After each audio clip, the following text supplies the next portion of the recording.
Olá, pessoal. Uma boa noite a todos. Meu nome é Luiz e sou professor da Universidade Federal de São Paulo. Atuo na Escola Paulista de Enfermagem, especificamente na disciplina de Urgência e Emergência. Nesta aula, abordaremos o idoso em unidades críticas e vamos conversar um pouco sobre o tema insuficiência respiratória aguda. Em dias como hoje, afinal, em plena pandemia que castiga principalmente nossos idosos, este tema é de grande relevância. Ao fim da aula, serão capazes de reconhecer uma insuficiência respiratória, realizar uma abordagem sistemática, escolher o melhor dispositivo para a oxigenoterapia, reconhecer a necessidade de ventilação não invasiva e promover um ambiente seguro e proativo durante uma intubação orotraqueal. Então vamos lá. Vamos fazer aí uma breve revisão sobre os nossos mecanismos respiratórios. Bom, o processo respiratório ele é dividido em três fases. Né? A primeira fase é a ventilação, a segunda fase é a troca de gases e a terceira fase é a respiração propriamente dita. Vamos começar com a ventilação. O processo de ventilação é um processo complexo, envolve nosso sistema nervoso central e ele depende de uma série de fatores para que ocorra a mecânica ventilatória de uma forma satisfatória. Então eu tenho que estar com o meu sistema nervoso central intacto, principalmente na região da ponte bulbo. Isso pode ser afetado com o uso de medicamento, em situações de acidose, em situações, algumas determinadas situações metabólicas. Esse sistema nervoso central envia informações para o meu diafragma. O meu diafragma, a contração, desloca-se, gerando um grande êmbolo e criando dentro do meu tórax o que nós chamamos de uma pressão negativa. Dentro do meu tórax fica uma pressão menor do que a pressão atmosférica. Isso faz com que o ar, né, que está fora dos nossos pulmões entre através da cavidade nasal ou boca, seja conduzido pelos condutos das vias aéreas superiores, por exemplo, a faringe, a laringe e a traqueia, até chegar nos brônquios, bronquíolos e os alvéolos. Certo? Este é o que nós chamamos de processo ventilatório. Nos alvéolos ocorre a troca de gases através do processo de difusão. Conforme a concentração de um determinado gás no nosso pulmão e o seu grau de solubilidade no sangue, este ar vai se difundindo entre o alvéolo e o capilar sanguíneo, que fica intimamente ligado aos nossos alvéolos. E quando eu tenho um alvéolo carregado, com maior concentração, maior pressão alveolar de oxigênio, o oxigênio se difunde para o vaso sanguíneo, carregando, transformando o meu sangue arterial pulmonar, cheio de gás carbônico, em um sangue venoso pulmonar carregado de oxigênio. E depois ele é distribuído por todos os tecidos. Tudo bem? O mesmo acontece com o gradiente de pressão dentro do meu vaso sanguíneo de CO2, que é expelido, é empurrado para o meu alvéolo e, de uma forma passiva, no processo expiratório, ele é jogado na atmosfera. Já a respiração, ela acontece no nível celular, quando esse oxigênio ele chega dentro da célula e dentro da mitocôndria celular é utilizado a oxidação da glicose, gerando aí energia para as células e todos os nossos tecidos, certo? O processo final, um dos metabólitos do processo final do processo respiratório celular é o gás carbônico, que é eliminado, é devolvido aos pulmões e, por fim, eliminado através do nosso processo de troca de gases, processo inverso, e depois ventilação. Tudo bem? O problema está quando acontece uma falha nos nossos mecanismos de, de, de funcionamento adequado. E essas falhas podem ocorrer em qualquer nível, gerando uma insuficiência respiratória. Inicialmente, os mecanismos compensatórios podem até ajudar no processo de recuperação ou no processo de manter o meu doente e no melhor nível possível até que ele procure o serviço de emergência ou procure ajuda médica. A insuficiência respiratória ela é definida basicamente pela incapacidade do processo respiratório, ventilatório, de todo esse mecanismo, não suprir a demanda que o nosso corpo pede.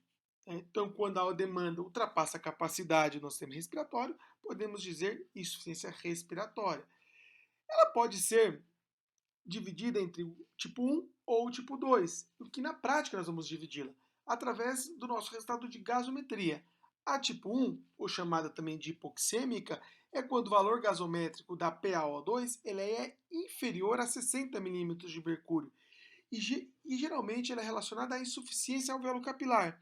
Ela pode ser de caráter distributivo, como por exemplo uma alteração da relação ventilação-perfusão, muito característico nas embolias pulmonares, ou uma questão propriamente dita disfuncional, aonde, como exemplo, eu cito aqui um alvéolo cheio de transudato. Na tipo 2, ou hipercapnica, nós estamos falando de uma insuficiência ventilatória e é definido por uma PaCO2 maior do que 45. Ela pode ser de caráter obstrutivo, por exemplo, numa obstrução de vias aéreas superiores, numa UVACE. Pode ser restritivo, né? O pulmão não tem uma capacidade de elástica de se distender o suficiente, ou uma questão neuromuscular, por exemplo, doença desmielinizante, paralisia dos músculos por opiáceo, ou medicamento, ou intoxicação metabólica, enfim. É interessante darmos uma olhada nesse gráfico que está aqui, que simboliza a relação da saturação e pressão de oxigênio. Aqui ele deixa muito claro que quanto maior for a pressão arterial de oxigênio dissolvido, maior a saturação de hemoglobina. Chama a atenção aqui o valor de 60, por isso que a hipoxêmica é definida como 60, que quando a pressão arterial de oxigênio sanguíneo dissolvido atinge o limite de 60, a curva descendente passa a ser muito maior, levando a maiores hipoxemias. De acordo com os tipos clínicos, as insuficiências respiratórias podem ser aguda, insuficiência respiratória crônica ou insuficiência respiratória crônica que se agudizam. As principais manifestações clínicas elas podem ser divididas entre duas categorias, ou de caráter hipoxêmica ou de caráter hipercapnica. Por exemplo, a hipoxêmica nós vamos encontrar cianose, taquicardia, hipertensão arterial, oligúria, e aí dependendo do grau da hipoxemia, bradicardia, o colapso e o choque. Já na hipercapnica, nós vamos encontrar aí a taquipneia, no começo alteração do nível de consciência como euforia, cefaleia, depois a obnubilação, agitação, agressividade, sudorese fria, diminuição da frequência respiratória, até levar ao coma e a apneia. Bom, esse slide aqui é um vídeo que eu vou mostrar para vocês a insuficiência clínica, a utilização do acessório. Observe muito bem a musculatura do reto abdominal, a utilização da musculatura, das musculaturas aqui intervertebrais, nós tem a utilização do músculo escaleno, retração furcular.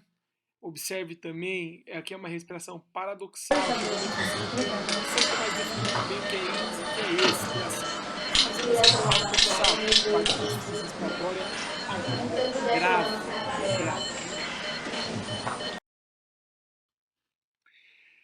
Bom, no idoso é a insuficiência respiratória. O idoso, ele é um paciente mais frágil, certo? Ele é um paciente mais frágil. Ele por natureza, tem as reservas já diminuídas. Né?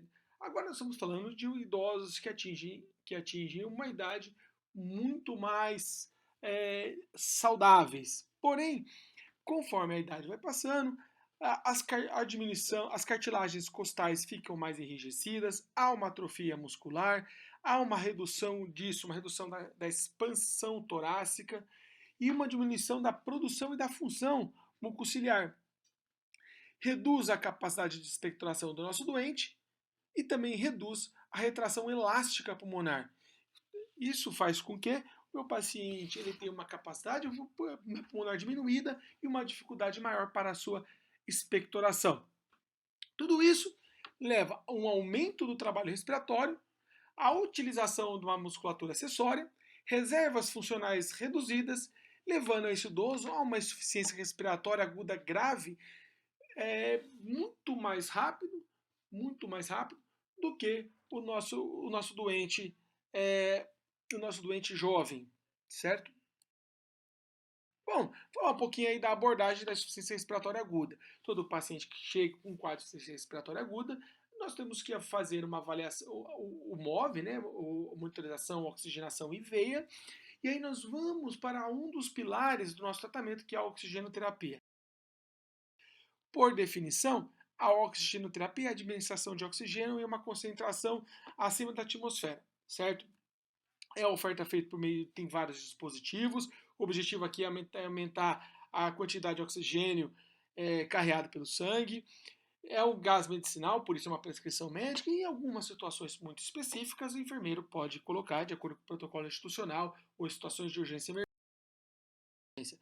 Demonstro aqui um parecer do Corém, né, evidenciando aí, liberando a utilização e dando aí o nosso parecer sobre a utilização de oxigenoterapia para os enfermeiros em situações de emergência e colocando aí até 4 litros.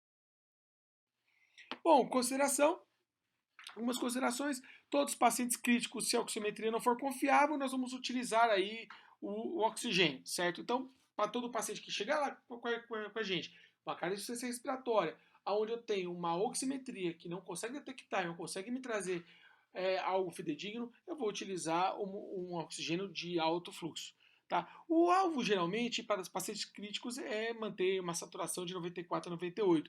Devo lembrar que muitos idosos trazem consigo algumas comorbidades, como, por exemplo, a DPOC, onde o nosso alvo não pode ser um alvo de uma pessoa normal, de uma pessoa que não tem essa doença. Aí, nesse DPOC, o alvo vai ser de 88 a 92. Muito importante procurar e tratar a causa. É importantíssimo registrar a fonte que nós vamos dar o oxigênio, o fluxo, a FiO2 que eu estou estimando, o alvo, a monitorização oximétrica e também a sua resposta, certo?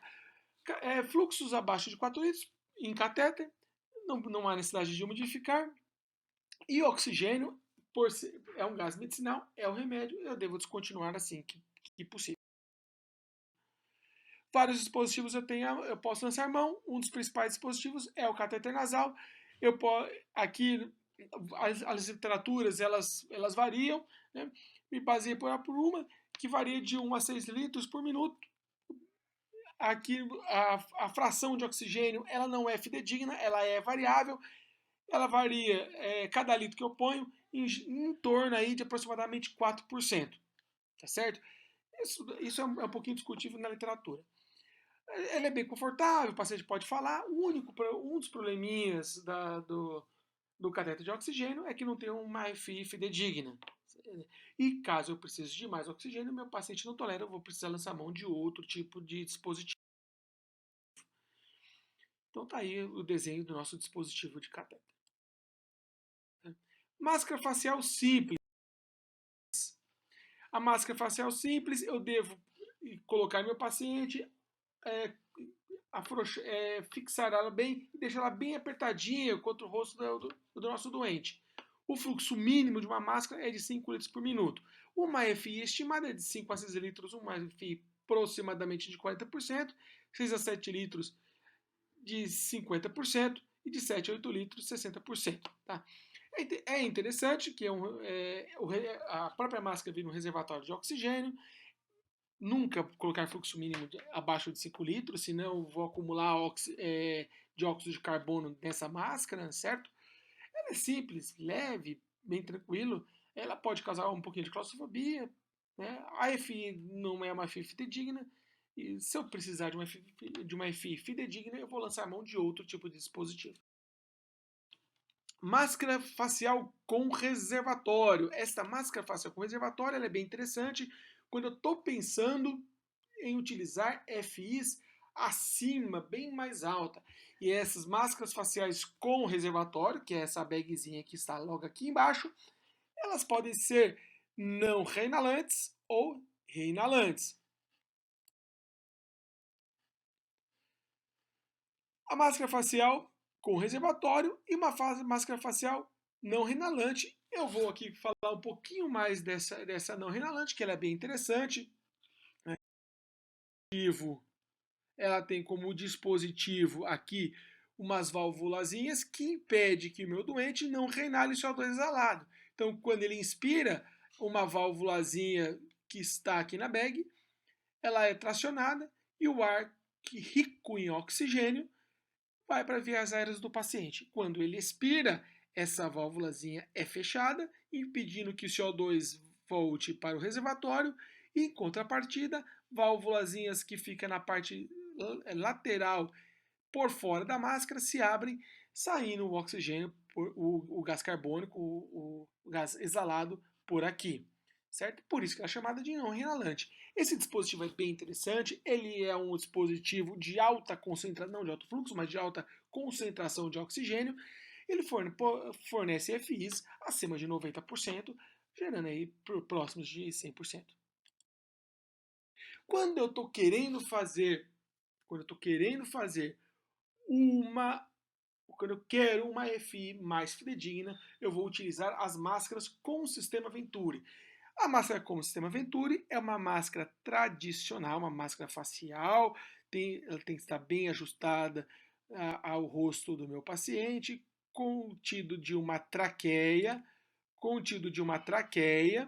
e aqui nós vamos ver um arrastador e o nosso sistema Venturi, a nossa válvula, certo? As válvulas Venturi é interessante porque elas são várias válvulas que você pode colocar na sua desejo, certo? Então eu vou ajustar a FI de acordo com a válvula que eu vou utilizar. Nós temos aí a cânula nasal de alto fluxo. Essa cânula nasal permite altos fluxos de oxigênio. Hoje ela está sendo bastante utilizada, é bem tolerada, principalmente quando eu estou tirando meu paciente de uma ventilação invasiva, estou estubando meu paciente, certo? Consegue manter 40, 60 litros por minuto num cateter nasal. Ele é umidificado, então fica bem mais tolerável para o nosso doente. Oximetria de pulso. A oximetria de pulso é uma forma de monitorar o meu sistema respiratório através de um equipamento que vai ler a quantidade de molécula M da minha hemácia que está saturada de oxigênio, certo?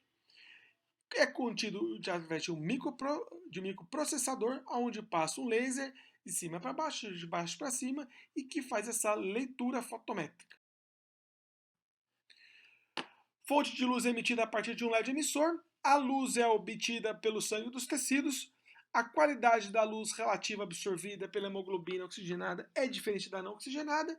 Esse microprocessador vai fazer essa leitura e as medidas são confiáveis se comparados à saturação de oxigênio da gasometria. Confiáveis até certo ponto, abaixo de 70% de oximetria, 70% de saturação de oxigênio, essa oximetria de pulso passa a não ser mais confiável. E no próximo slide nós vamos discutir um pouquinho isso. Tá? Fatores que interferem na oximetria de pulso. Tamanhos inadequados, maior ou menor, quando não estão bem ajustados ou estão soltos. Movimentos, trepidações, principalmente espasmos clônicos dos nossos doentes, faz uma leitura errônea.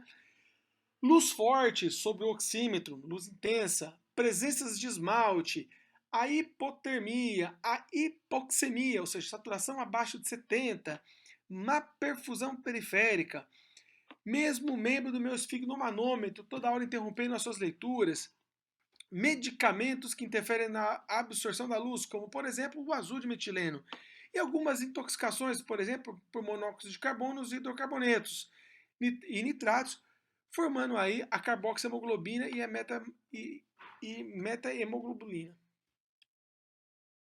Tá. Bom, quando a minha estratégia falha, eu vou partir para a intubação orotraqueal. Algumas considerações dessa intubação orotraqueal. Primeiro, insuficiência respiratória aguda grave, tá? Ou então refratário, tá tratando uma insuficiência respiratória aguda, porém foi refratário o meu tratamento, e aí eu vou ter que partir para uma via aérea invasiva, certo? Aqui, quando eu digo via aérea definitiva, intubação, via aérea definitiva, significa tubo com cuff insuflado dentro da traqueia, certo? Tubo com cuff insuflado dentro da traqueia. O suporte ventilatório invasivo é recomendado quando o paciente não é capaz de manter uma boa ventilação e oxigenação, tá? Apesar das medidas de suplementação de oxigênio, que é óbvio. Bom, e aqui vai as recomendações para a intubação orotraqueal. Então aí nós temos a falência ventilatória, né, como uma parada cardíaca, uma parada respiratória, não dá para pensar em outra estratégia a não ser a intubação orotraqueal, a insuficiência respiratória aguda grave, como uma sinal de fadiga intensa, ou a insuficiência respiratória aguda associada a doenças neuromusculares, por exemplo, um Guillain-Barré, uma miastenia graves. Nós temos também a questão da anormalidade de oxigenação, como a hipoxemia grave ou refratária. Aqui eu puxo um adendo, para a nossa pandemia de Covid, onde muitos pacientes já entram em insuficiência respiratória aguda grave, ou então eles estão em ambiente compartilhado, onde a nebulização ela não é preconizada, ou a VNI ela é contraindicada, ou a gente pede para que se evite pelo grau de aerolização dessa via aérea, difundindo vírus para todo o nosso ambiente, contaminando profissionais e outros pacientes. Também nós temos, então, esses pacientes de Covid, geralmente as recomendações é um pouquinho diferente, nós falamos de uma intubação precoce, tá? Outras aí, proteção de vias aéreas, paciente que não consegue manter e sustentar uma via aérea pérvia, por exemplo, rebaixamento do nível de consciência grave, Glasgow abaixo de 9, obstrução, o risco de obstrução, uma queimadura de via aérea, um choque, né? Ou então quadro de choque refratário. Né? O paciente tem uma piora clínica e tem que evoluir para uma intubação orotraqueal. Tá? Ou então tentativas de resgate por outras estratégias que foram falhas. Vantagem de uma intubação orotraqueal: fornece acesso para a administração de algumas medicações. Essa aí, muito mais na parada cardiorrespiratória do que nos demais. Garante o fornecimento de volume corrente selecionado. Depois que ele é entubado vai para uma ventilação mecânica, eu passo a ajustar o sistema como eu quero ventilar esse doente, desde que meu paciente colabore com a ventilação mecânica, quando bem sedado. Reduz o risco de broncoaspiração. Isso é verdade. Você tem um tubo, você tem um cuff insuflado dentro da traqueia, o conteúdo gástrico chega dentro do pulmão, muito mais dificuldade. Pode acontecer broncoaspiração? Claro que pode, tá? Mas o risco é menor. Garante o fornecimento de altas concentrações de oxigênio. Aqui eu posso ajustar de 21 a 100%. Eu posso colocar o que eu quiser, tá? Que seja de 21 a 100. Tá? Isola a via aérea. Nada entra, nada sai, não sempre dentro do tubo. Tá? Não sei dentro do tubo. Mantém a abertura das minhas vias aéreas e permite a aspiração da minha traqueia. Isso é muito interessante porque nossos pacientes idosos têm uma capacidade mucociliar diminuída, têm a capacidade de expectoração reduzida, e aí muitas vezes vem com uma pneumonia muito intensa, onde a VNI não teve sucesso, porque a indicação é pequena, né? Mas se tentou, porque lá você tem que estudar caso a caso, e aí você entubou o seu doente e começa a fazer aquela higienização brônquica, expirando a via aérea dele, expirando a traqueia dele, tirando bastante secreção. A intubação traqueal, desvantagens. Primeiro, né, tem que ter um médico na sua equipe. Né? A intubação traqueal é um procedimento médico, tem que ter um médico na sua equipe. Então, não dá para por exemplo, num plantão X, ou então no SAMU intermediário, que não tenha médico, né, o enfermeiro tomar essa decisão e intubar. Tá? Por isso nós temos outras estratégias, que são os dispositivos supraglóticos. Tá? Mas então tem que ter um médico. Tá? O médico tem que estar treinado, tá? E tem que ter essa experiência, que é um procedimento que leva muito risco, tá? Leva muitos malefícios. Então, se tem que ser bem feito, tem que ser treinado e ter bastante experiência. Certo? É necessário o uso de equipamento especial, um tubo, laringoscópio, você tem que ter isso aí. Inabilita as funções fisiológicas das vias aéreas superiores, por exemplo, aquecimento, filtragem, umidificação e ar inalado. Tudo isso vai direto para o seu doente. Hoje nós temos alguns dispositivos que facilitam e ajudam nesse processo, mas, enfim. Exige uma visualização direta das cordas vocais, o que a laringoscopia, pelo procedimento de laringoscopia, o que pode ser bastante difícil. A intubação nós chamamos de paciente crítico, nós temos uma regrinha, chamamos de 7Ps, que é a preparação, pré-oxigenação, pré-tratamento, paralisia e indução, proteção, passagem do tubo endotraqueal e pós-intubação. Preparo, quando eu falo de preparo, eu falo preparo do paciente, preparo da equipe e de preparo de material. Certo? Nós vamos discutir isso aqui, né, nesses dois slides que vem. Preparo. Aqui é um pessoal do grupo de anestésio lá da Austrália fez o Vortex Approach, ou seja, a abordagem em Vortex, onde ele põe o atendimento em forma de circular, ou na verdade em forma de um funil, né? Onde a Green Zone, a área verde, é a área onde o paciente ventila bem. O ar chega no meu alvéolo e ele ventila bem. Tá? A estratégia que você vai adotar pode ser qualquer uma para ventilar esse paciente, desde que ele esteja na linha verde. Certo? Então, meu paciente está na linha verde, ele vai, geralmente nós começamos pelo sistema bolsa-válvula-máscara durante o meu procedimento de intubação, né?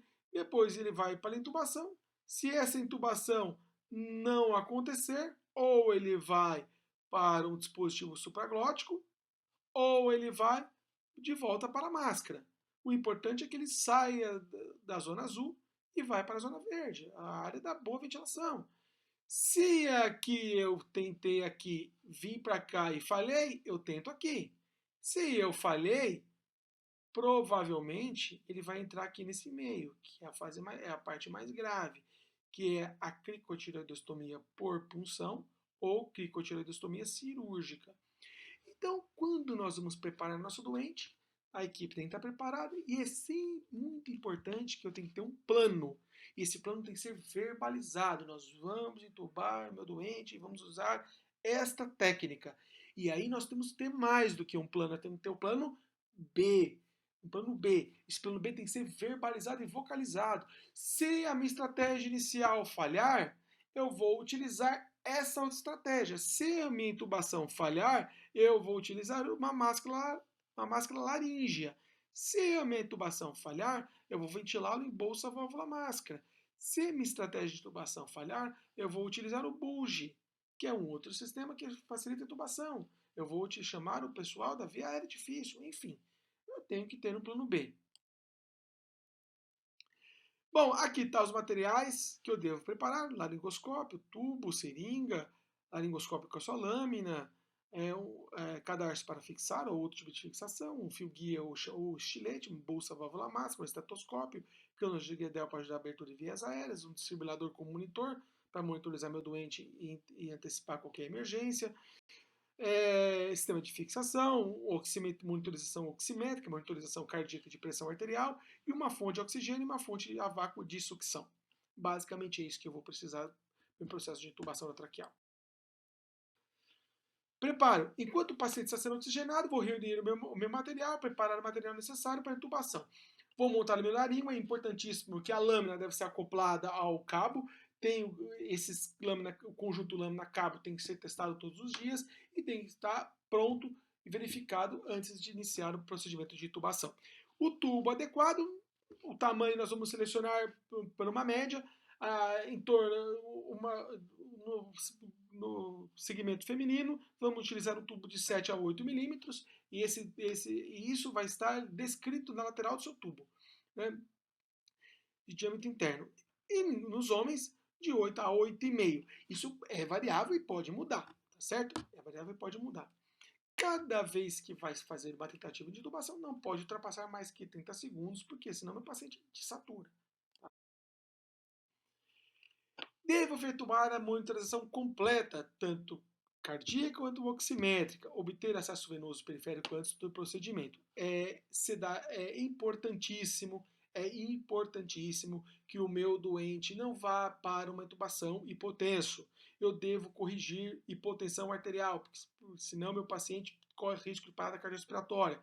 Então, hidratação, dois acessos venosos, soro, se possível, ou uma droga vasoativa preparada e montada, noradrenalina aí. Vou posicionar meu paciente como EPI, luvas, óculos de proteção e máscara, principalmente aquela face shield. Agora, no Covid, o pessoal tem que entrar extremamente paramentado e criar barreiras de aerolização, impedindo que aerolize esse ar durante o procedimento de intubação. Posicione o paciente em decúbito dorsal. Posicione a cabeça para trás, atrás do paciente. O intubador vai ficar nessa posição, atrás do seu doente. E aí nós vamos solicitar aqui que estabilize a cabeça e o pescoço para que ajude, caso o meu paciente tenha suspeita de trauma cervical. Posicionamento do meu doente ainda faz parte do meu preparo. Hoje utilizamos coxins embaixo da região occipital e coxins no dorso. Ele vai ficar inclinado nesta posição. E durante a hora que vai entubar, a mão vai na testa e faz a posição do cheirador. Ou seja, o narizinho lá em cima. Eu vou alinhar os eixos da cavidade oral alinhado, faringe alinhado e traqueia alinhado. Os três eixos, este eixo e este eixo. Tá certo? Vou fazer uma pré-oxigenação. A pré-oxigenação posso utilizar uma máscara com reservatório, tá? Manter isso por 3 minutos, ou então 3 minutos depois que eu atingir o nível máximo da minha oxigenação. A função da pré-oxigenação é que evitar que meu paciente desature durante o procedimento de intubação, durante o seu processo de apneia. A pré-oxigenação pode ser feita dessa forma, pode ser feita com um ambu, utilizando o sistema bolsa-válvula-máscara. É importantíssimo que durante a pré-oxigenação meu oxigênio de nitrogênio tire a concentração de outros gases dos meus alvéolos, tornando ali um reservatório natural de oxigênio. Tá aqui o formato que nós vamos fazer para pacientes que ainda estão conscientes. Aqui está a forma que nós vamos fazer para pacientes que já estão inconscientes. Pacientes que respiram, não há necessidade de ambusar. Pacientes que não respiram, mas saturam bem, é controverso, porém alguns protocolos que também não ambusam, desde que mantenha uma saturação adequada. Para pacientes que desaturam, esses têm e não ventilam, esses têm que ventilá-lo. Tá? O pré-tratamento, aqui nós vamos utilizar duas drogas. Vai acontecer junto com a minha pré-oxigenação, eu vou utilizar dois fármacos, né? Um dos fármacos eu posso utilizar o fentanil, que é o que nós mais utilizamos na nossa prática diária. Tá? Faz uma analgesia, reduz aí a resposta adrenérgica. Ou posso, em épocas de Covid, a lidocaína ganha o espaço, porque além de diminuir a hiperreatividade das vias aéreas, potencializa os efeitos analgésicos e sedativos de outras drogas e também atua como broncodilatador. Então, bastante hoje, em situações de Covid, lidocaína é bem indicada. Certo? Paralisia com indução. Aqui eu vou fazer o seguinte: após 3 minutos do meu pré-sedativo, eu vou começar o meu processo de intubação propriamente dito. Eu vou administrar o meu hipnótico, que pode ser qualquer um desses, pode ser propofol, etomidato, midazolam, ketamina, e aí de acordo com a prescrição médica, e na sequência, muita atenção para a administração lenta desses medicamentos, principalmente propofol e midazolam, que leva à queda da pressão arterial. Etomidato não mexe muito na pressão, e ketamina é uma droga interessante, porque ela até eleva a pressão arterial, e interessante também porque pode gerar uma broncodilatação. Nós temos aqui o nosso bloqueador neuromuscular. O que mais utilizado na prática clínica é a succinilcolina, né? Barato, né?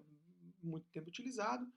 e também o roncurônio. Muita atenção para succinilcolina para pacientes com risco de hiper-K conhecida ou riscos para hiper-K. Tudo bem? Uma vez que eu dei bloqueador neuromuscular, meu paciente para de respirar, eu vou para a intubação propriamente dito. Proteção e posicionamento, vou colocar meu paciente em posição de tirador, né? Vou remover prótese, aspirar via aérea, por isso que é um aspirador de ponta rígida tem que estar presente, né? E vou posicionar meu paciente e aí eu vou intubar meu doente. Posicionamento é dessa forma, né? O processo de intubação, o médico vem com o laringoscópio no canto lateral direito da boca, ele pega sempre com a mão esquerda, vai rebatendo a língua contra a lateral, ele vai fazer o movimento, nunca fazer o movimento de báscula, ele vai fazer o movimento para cima e para frente, certo? Quando ele faz esse movimento para cima e para frente, o médico tem que encontrar isto aqui, ó, isto aqui, tá certo? Aqui, ó, isto aqui, que é as pregas vocais. Por isso que o laringoscópio tem que ser encaixado bem aqui na valécula. Levantar bem isso aqui. E tem que chegar isso aqui. Buraco de baixo do esôfago. E aqui as pregas, as cordas vocais. E aqui os aritenoides. Certo? E a epiglote mais em cima. Tá certo? Então tá aí a posição, né? Paciente bem alinhado. A posição ideal de intubação. E aí, quando ele tem aquela visualização, o médico não vai mais tirar o olho do posicionamento, vai dar a mão para você e você vai dar na mão dele o tubo orotraqueal. Cuidado para não dar o tubo enrolado ou de ponta cabeça. Entregue o tubo na mão dele certinho, com o meu fio guia dentro dele, Esse tubo tem que estar previamente testado contra vazamento, enfim, não está checado antes. Tá? Com o fio guia dentro dele. Cuidado importante que tem com relação ao fio guia, na verdade chamado estilete, né? Estilete, tá aqui, né? É que esse estilete ele tem que ter um kick na ponta para que ele não caia e também nunca passar a ponta distal, a ponta final do estilete do tubo, senão eu posso lacerar a traqueia, machucar meu doente e causar um dano grave. Certo? Uma vez que você deu o tubo na mão dele, ele vai introduzir o tubo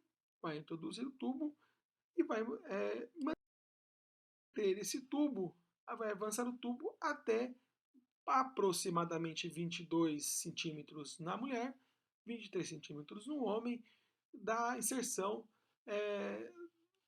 do nível labial, daqui da rimia labial, tá? Posição do balonete, tá bom? Rimia labial aqui. Tá? O tubo na sua lateral ele vem marcadinho, tá? ele vem identificado em centímetros, certo? Então você vai colocar ele aqui em torno de 22 a 23 centímetros. Uma vez que o médico passou o tubo, ele mantém o tubo fixo e ele vai tirar o fio guia, de dentro do tubo. Uma vez que ele tira o fio guia dentro do tubo, você vai insuflar em torno de 5 a 10 ml de ar. A quantidade de ar é o suficiente para não haver extravasamento de ar pela boca do paciente. Tá? É o suficiente, pouco ar mesmo. Depois vai manter isso no cuff, na pressão de cuff. E aí, com o médico ainda segurando o tubo, para que não ocorra uma extubação acidental, vai fazer a ventilação das bases pulmonar, primeiro o epigastro, depois base esquerda, base direita, ápice esquerda, ápice direita, checando o posicionamento do tubo. Tá certo? Uma vez que eu confirmo o posicionamento do tubo, no que nós usamos de intubei, graças a Deus, com o sinal da cruz, checo o epigastro, checo a base esquerda, checo a base direita, o meu tubo está posicionado, não significa que o meu tubo está necessariamente na traqueia. É uma pista muito forte, tá? Como, por exemplo, a saturação subindo. Tá? Eu vou ter a confirmação final de que o meu tubo está no local correto através do EtCO2 exalado, para aqueles que têm esse equipamento. Conectam o sistema de coleta de gases no tubo e ele vai para uma amostra, para um equipamento que conta aí a quantidade de CO2 que está exalando. isso me confirma o posicionamento do tubo. Ou então eu espero o raio-x para uma confirmação. Porém, a confirmação através da checagem do posicionamento pela ausculta é uma pista aceitável. Eu posso ventilar meu paciente após esse tipo de aferição. Certo? Então, vou lá, ausculto epigástrio, ausculto ambos os hemitórax do meu paciente, né?